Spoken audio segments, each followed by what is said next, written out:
actually started prior to the analyst world. I was in sales really since I stepped out of college for the most part. I did a little stint in politics and then moved into the sales world.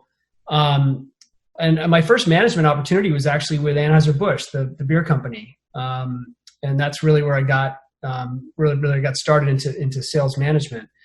And then after I did a startup in Boston called MediaMap, stayed there for about 6 years in management roles, sales management roles, and then went to Forrester, where I got to experience a completely different dynamic because we weren't selling a product per se. We were selling analyst minds for the most part. So selling a human being to do an engagement is very different than selling a product. We did have a syndicated product that we sold, which is the research that we publish through our website. But primarily the customers that we were engaged with were really looking for that, very bespoke consulting engagement with the analyst community as well as consuming our research. So it was definitely a shift moving from a product, a tangible item, to something that was somewhat intangible in terms of advice.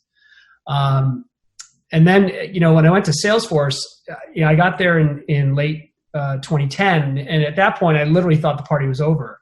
The company at that point was like 3,000 people and had a really nice growth trajectory coming out of the downturn of 2008. They really just saw a flattening of their business for a year or so, and then they were right back up and at it. And that whole experience at Salesforce was incredibly transformative. You don't go from a company that has 3,100 people in it when you arrive, and then you leave 7 years later and it's 41,000 people. So it was quite a dramatic change. And I got to grow up in an environment that was constantly evolving and changing and adapting and trying new things. That's what I loved about Salesforce, is we could try different go-to-market strategies and see what worked. And, for me, it was just an amazing experience to have that type of autonomy to go and create new kind of go-to-market models, but at the same time, within a huge infrastructure that was being built around Salesforce and the Salesforce economy. And it was pretty amazing to live through. One thing I do remember is always interviewing, always hiring people. When I left, my organization was about 350 people. So it was a really, really large group. When I got there, it was 12.